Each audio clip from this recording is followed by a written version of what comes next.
आपने बजरंग बाण का नाम लिया, बजरंग बाण को लेकर तो अभी बहुत सारे रील्स हैं जिसमें कोई कहता है कि नहीं करना ये चाहिए नहीं यार। करना चाहिए क्योंकि इसमें आप शपथ देते हैं राम की, और कोई कहते हैं अरे भाई डेली करो। ये सभी शाबर मंत्र के साथ है। हर शाबर मंत्र में ना ऐसा ही है कि लास्ट में ना दुहाई या कसम दी गई है। लेकिन अगर आप अच्छे पर्पस के लिए कर रहे हैं तो आप कर सकते हैं, क्योंकि सिद्धियों को कार्य कराने के लिए, सिद्धियों को हम शपथ दे रहे हैं, भगवान को नहीं दे रहे हैं, ना उनके मंत्र आप तक पहुंच रहे, लेकिन आपकी स्थिति होनी चाहिए। अब आप सोचो कि आप किसी भी रोड पे चलते व्यक्ति को आके बोलेंगे कि आप इस मंत्र का जाप कर लो, जो शायद ब्रह्मचर्य का पालन नहीं करता है, ना कुछ औरा है, ना कोई कुंडलिनी की ऊर्जा है, मतलब एक अच्छा व्यक्ति नहीं है, तो वो 10 दिन तक जपेगा तो पहले तो खुद उस अवस्था में आएगा। अभी उसकी अवस्था होगी कि शायद मन लगने लगे या ब्रह्मचर्य का पालन करे, पहले तो ऑरा ही साफ होगा उसका, तब जाके वो कार्य करेगा। तो सबसे पहले आपकी स्थिति होनी चाहिए। इसलिए कहते हैं ब्राह्मण से करा लो, क्योंकि आपकी खुद की स्थिति नहीं है ना। अगर आप खुद रोजाना जाप करते हो तो आप बिल्कुल, लेकिन जरूरी नहीं है सिर्फ महामृत्युंजय मंत्र ही प्राण रोक सकता है। ओम नमः शिवाय भी रोक देगा आपके भाव से, कोई भी मंत्र रोक सकता है, लेकिन आपका कनेक्शन, आपके भाव होने चाहिए उन भगवान से कनेक्टेड, तो वो बिल्कुल रोकेंगे। अच्छा, जैसे आपने शुरुआत में भी इस बात को कहा था कि बहुत सारे लोग जब मंत्र जाप करते हैं तो उन्हें रोना आ जाता है, बहुत सारे लोग उसमें की बॉडी कांपने लगती है, किसी को बैठ नहीं मिलता, किसी का ध्यान भग्न हो जाता है। कोई एक ट्रिक हो सकती है, क्योंकि आपने उन चीज़ों को प्रैक्टिस किया है, जिससे आप उन सारी चीज़ों पर कंट्रोल पा पाएँ? कोई तरीका ऐसा कि मंत्र जाप के टाइम अगर ऐसी चीज़ आपको डिस्ट्रैक्ट कर रही है तो आप ये करो जिससे कि आप सेट हो सकते हो, या फिर आपको ऐसी कोई दिक्कत ना हो? बहुत सी चीज़ें हैं। पहले तो मंत्र में रोना और आंसू आने में अंतर है। अच्छा, अगर रोना आ रहा है तो आपकी स्थिति एवरेज पहुंच गई है, क्योंकि भगवान के लिए हर कोई नहीं रो सकता। वो आपके हृदय चक्र में वास कर रहे हैं, इसका मतलब अभी भाव आने शुरू हो गए हैं। मतलब भगवान के मंदिर में जाते किसी को रोना आ रहा है ना, एकदम से वाइब्रेशंस फील हो रही है, तो मतलब उस मंदिर के भगवान, उस मंदिर की एनर्जी आपसे कनेक्ट कर रही है। ये बहुत अच्छी स्थिति है एक व्यक्ति के लिए। लेकिन अभी सिर्फ आंसू आ रहे हैं, जबरदस्ती बिठा रहे हो बॉडी को, तो ये एक बिगिनिंग की स्थिति होती है ना। अब इसको स्किप करने का कोई ऐसा चीट कोड नहीं है। जाप करते करते ही आप स्किप करोगे, बट चीट कोड ये है कि ईष्ट को ढूंढ लेना। ईष्ट को ढूंढना ही इवेंचुअली प्रोसेस होता है एक बिगिनर का। अब आप अगर ईष्ट को पहले से जानते हो तो सीधा उन्हीं के मंत्र कर लोगे। अगर किसी और का शुरू किया तो वो मंत्र पहले ईष्ट तक लेके जाएगा, फिर ईष्ट की प्राप्ति करने के लिए निकलोगे। आप समझ रहे हो? बिल्कुल। पहले ईष्ट पता है तो थोड़ा जल्दी पहुंच जाओगे, क्योंकि ना आपकी भावना जुड़ रही है, भाव में भगवान जल्दी देंगे जल्दी देंगे जल्दी देंगे, आप ऊपर उठने लगोगे। तो ऐसे धीरे धीरे, और आप ग्रो कर रहे हो स्पिरिचुअलिटी में, आप इससे पता लगा सकते हो कि आपकी भावना बढ़ रही है, आप एक अच्छे व्यक्ति बन रहे हो।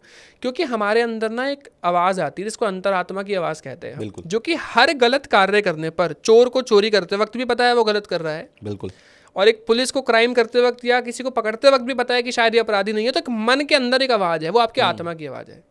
ये भगवान ने इसलिए दी है कि जब ऊपर कोर्ट में खड़ा करेंगे भगवान, और जब आपको बोलेंगे आपने गलत किया, तो आप बोलोगे ना भगवान किस नियम में लिखा है, किसने मुझे तो बताया ही नहीं, तो भगवान ये कहेंगे नहीं, तेरे अंदर से आवाज़ आई थी। वो आत्मा इसलिए डाली गई है, वो आत्मा अंदर इसलिए डाली गई है कि भगवान ये कह सके कि तुझे बताया था, तेरे मन में आया, तो यही अपराध है।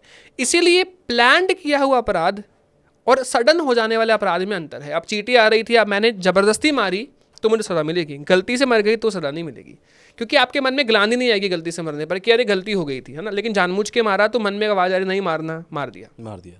तो इसमें अंतर है। इसलिए हमारे गवर्नमेंट में भी ऐसा सिस्टम है ना कि क्राइम पहले से प्री प्लान्ड था या सडन हो गया, इसमें भी अंतर है, तो अलग अलग सजा है। बिल्कुल, इसके लिए बहुत सारी बातें और भी की जाती हैं, जैसे मच्छरों को मारने को लेकर भी बीच में एक रील चली थी, प्रेमानंद बाबा ने बहुत अच्छी बात कही थी कि आप मारो मत, आप अपना बचाव भी कर सकते हो, आप मच्छरदानी लगा लो, आप दूसरी चीज़ों का इस्तेमाल करो, मच्छर नहीं आएंगे। जो लोग मारते हैं मच्छरों को, वो भी एक अपराध है।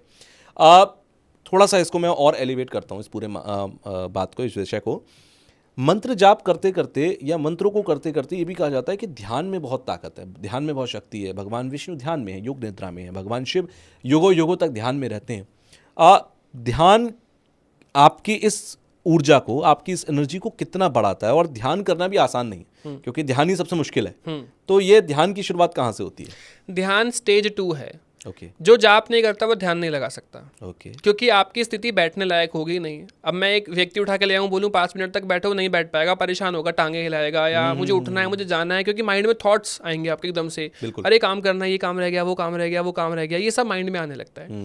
इसको बैठने के लिए सबसे पहले ना आपको जाप शुरू करना है। जब मंत्र जाप बढ़ेगा ना बॉडी में, तो वो शक्ति देता है आपको ध्यान लगाने की।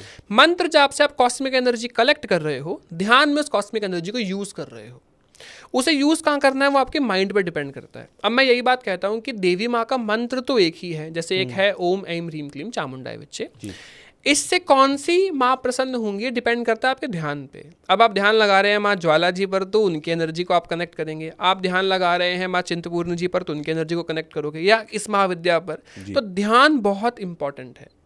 इसीलिए मैं कहता हूँ मंत्र जाप करते वक्त, जैसे मैनिफेस्टेशन कहते हैं ना अच्छा सोचो, तो मंत्र जाप करते वक्त जब आप अच्छा सोचेंगे अपने साथ तो अच्छा ही होगा, ऐसा होता है। तो ध्यान में बहुत पावर है, लेकिन ध्यान लगाने के लिए, आपकी स्थिति बनाने के लिए मंत्र जाप बहुत जरूरी है। ध्यान का एंड गोल होता है शून्य में जाना, गायब हो जाना। उस गायब हो जाने के बीच में, अब ऐसा नहीं है, मैं अपनी भी स्थिति की बात करूं तो ऐसा बिल्कुल भी नहीं है मैं बैठा आंख बंद कर मैं गायब हो जाऊंगा, नहीं, मुझे भी समय लगेगा। किसी को आधा घंटा लगता है, किसी को 20 मिनट, किसी को 10 मिनट, लेकिन वो समय डिक्रीज होता रहेगा। और उस 20 मिनट आधे घंटे के लिए आपके मन में आएंगे विचार, लेकिन आपको उस विचार को जबरदस्ती काटना नहीं है। आप ध्यान जबरदस्ती नहीं लगा सकते, आने दो। जैसे ही आएंगे ना तो या तो आधे घंटे में खत्म होंगे, किसी के 40 मिनट में, किसी के 30 मिनट में, किसी के 20 मिनट। जिसके जितने जल्दी खत्म हो रहे हैं उसकी स्थिति उतनी अच्छी है ध्यान में। ये होता है, ध्यान लगा रहे हो सही लग रहा है। दूसरी टेक्निक या दूसरा एक अनुभव होता है कि आपकी बॉडी सुन्न होने लगती है। सबसे पहले टांगे सुन्न होंगी, जिसमें लोग मेरे को ये तर्क देते थे कि क्योंकि भाई पैरों में ब्लड का फ्लो रुक रहा है तो हो रहे होंगे, बिल्कुल। लेकिन अगले से हाथ सुनोगे, अच्छा भाई हाथ क्यों हो रहे हैं? अब मेरा सवाल सामने से आता था, हाथों पे तो फ्लो नहीं रुक रहा है, हाथ सुन होंगे, फिर आपकी बॉडी सुन होगी, फिर गर्दन सुन होगी। सर को सुन नहीं कर पाते 90% लोग, क्योंकि वो अवस्था नहीं हुई, सर सुन करना बहुत मतलब मुश्किल है। तो ये सुन हो रही है बॉडी और आप गायब हो रहे हो, ये आपका अनुभव बता रहा है, एक सिम्टम है आपको बताने का कि ध्यान सही जगह पे जा रहा है। लेकिन शून्य में जाना ही एंड गोल है। कुंडलिनी से भी ताल्लुक है? ध्यान लगाने से कुंडलिनी आपकी जागृत होती है। और ये जो सुन्न हो रहा है कि आपने जो पैटर्न बताया, ये क्या चक्रास क्या लाइन होने की वजह से? मैं बताता हूँ ये क्यों हो रहा है। ये इसलिए हो रहा है कि आपकी जो चेतना है ना वो बॉडी में फैली हुई है, उस चेतना को समेट के आप इतना छोटा आकार कर लेते हो।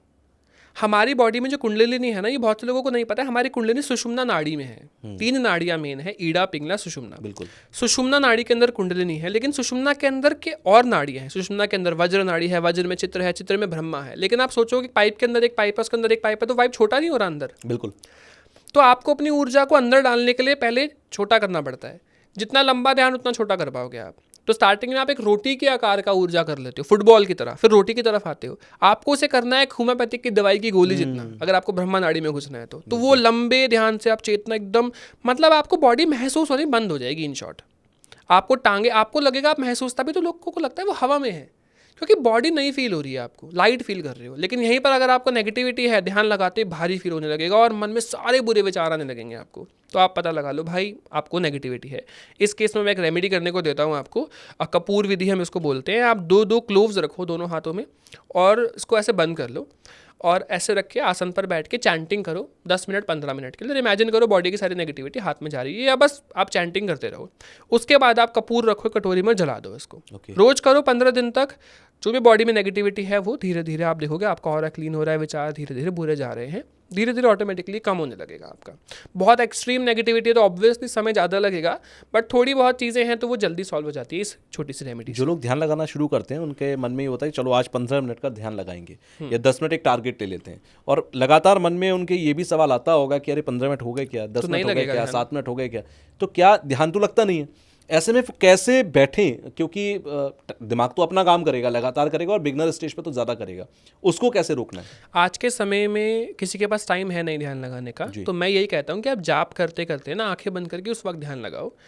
जब आप जाप करने लगोगे तो ऑटोमेटिकली आपको बीच में नींद आने लगेगी, आप गायब होने लगोगे। जब आप गायब होने लगो, नींद आने लगे, इसका मतलब आप सही अवस्था पर जा रहे हो। अगर आपको नींद नहीं आ रही तो मतलब बॉडी अभी जाप करना ही, पहले जाप ही कर ले। अभी तो जाप ही पूरा नहीं हुआ तो पहले जाप करो। ध्यान अपने आप लगने लगेगा जैसे ही बॉडी में जाप भर जाएगा, क्योंकि बॉडी कहेगी भाई जाप बहुत हो गया, अब नींद आने लगेगी, आप एकदम से आप सोने लगोगे। कई लोगों की माला गिर जाती है, उस समय आप बैठ जाओ, आप देखो बहुत अच्छा ध्यान लगेगा आपका। अब मेरे को भी ऐसा कहते थे सब लोग, जहाँ से भी मैंने लोगों से बात करी, अभी भी मैं वृंदावन में संतों से बात करके, उन्होंने मुझे यही कहा कि ध्यान लगाने का सबसे अच्छा समय है जब आपके पास कुछ काम ना हो, एकदम खाली हो। जब आप चाहे वो रात के 12 बजे का समय क्यों ना, कभी भी आप ध्यान लगाओ, लेकिन आपका ऑरा होना चाहिए। तो पहली स्टेज इज चैंटिंग, पहली स्टेज ध्यान कभी भी नहीं है। ध्यान करने लायक बनो, क्योंकि मेडिटेशन भी एक ट्रेंड है। लोगों को लगता है मेडिटेशन करेंगे फिर मैनिफेस्टेशन होगा, बहुत कुछ हो जाएगा, डर लालच सब दूर हो जाएगा। तो जो लोग डायरेक्ट मेडिटेशन में जा रहे हैं वो गलती कर रहे हैं। नहीं, बिल्कुल सही, एकदम गलत। पहले आप जाप करो। एक आखिरी सवाल मेरा, आपने अभी कहा था कि मंत्र जाप, मंत्र चैंटिंग बहुत ज़रूरी है, नाम जाप से भी काम बनेगा? नाम जाप छोटा करंट है, स्टार्टिंग में मैंने आपको ये बताया ना, जब आप नाम जाप करने लगोगे आपको एनर्जी सेम महसूस होगी, अब आप ऑटोमेटिकली ग्रो करने लगोगे। जब हंगर बढ़ेगी अंदर से तो आप कुछ ना कुछ ढूंढोगे, या तो आप उसी की क्वांटिटी बढ़ा दोगे, पूरा समय जपने लगोगे तो बॉडी की भूख बढ़ रही है, तो अब आप कैसे ना कैसे बढ़ाने की कोशिश करोगे। और जैसे ये जो आप राम मेडिटेशन नाम, म्यूजिक यूट्यूब पे मिल जाता है कि आप ये मेडिटेशन म्यूजिक है, इससे बजाकर मेडिटेशन कीजिए, वो ओके है? वो या आपको- शांत एरिया चाहिए आपके लिए? वो आपको क्या हेल्प कर रहा है कि 100 जगह पर जब दिमाग घूमता है ध्यान है जाप करते वक्त, वो आपको एक म्यूजिक पे स्थिर कर देगा। तो 100 जगहों पे ध्यान जाने से अच्छा, इसके पीछे लॉजिक ये है कि वो उस म्यूजिक पे चला जाएगा। म्यूजिक पे चला गया तो मतलब आप एक तरीके से आप भटके नहीं, 1000 से एक पर आ गए। एक पर आ गए हो। एक और चीज़ मैं बोलना चाहूँगा, बहुत संत अपराध की बात करते हैं, आपने बताया मच्छरों को मारना भी अपराध है, ऐसे ही तीर्थ स्थानों पर कूड़ा कचरा करके आना भी अपराध है। बिल्कुल। वृंदावन में खासकर, या किसी भी जगह पे आप काशी विश्वनाथ जाते हैं, बनारस जाते हैं, उस स्थल पर आप जब खाते हैं कचरा वहीं गिरा कर आते हैं, ये भी बहुत बड़ा अपराध है। मैं इसमें एक छोटा सा एड ऑन और करता हूँ जी, मेरी निजी भावना है, मुझे नहीं पता कि ये स्पिरिचुअली या संतों की भाषा में सही है गलत है। मेरा मानना है गंगा में जो हम फूल या कोई भी पूजा की चीज़ या मूर्ति जो डाल देते हैं वो भी एक अपराध है। मुझे लगता है वो भी नहीं करना चाहिए, क्योंकि उससे गंगा गंदी होती है। उससे बेहतर है कि आप गंगा किनारे मिट्टी में दाब किया जाइए। हाँ देखो, अगर वो डिकम्पोज होने वाली आजकल की मूर्तियां वैसे नहीं बन रही, पहले वो नर्मदा जी के जो मिट्टी होती थी उसी से बनती थी, तो मिट्टी में चला गया वो चीज़, मिट्टी बन गई। लेकिन अभी तो नहीं हो रहा ना वो, तो आपको देखना पड़ेगा क्या चीज डिकम्पोज हो रही है। बिल्कुल। तो ऐसा नहीं है जो घर में सामान बच रहा है, पूजा का चुन्नियां होती है, वो सब आप करके आ जाए प्लीज, या तो दफनाइए, जला दीजिए, अग्नि स्नान करा दीजिए, वो भी पवित्र चीज होती है। आप छत पे जाइए, उसमें घी भी डालिए, थोड़ा सा उसको आग लगा दीजिए, सबसे बढ़िया है, वो भी बेटर है। बिल्कुल वो बेटर है।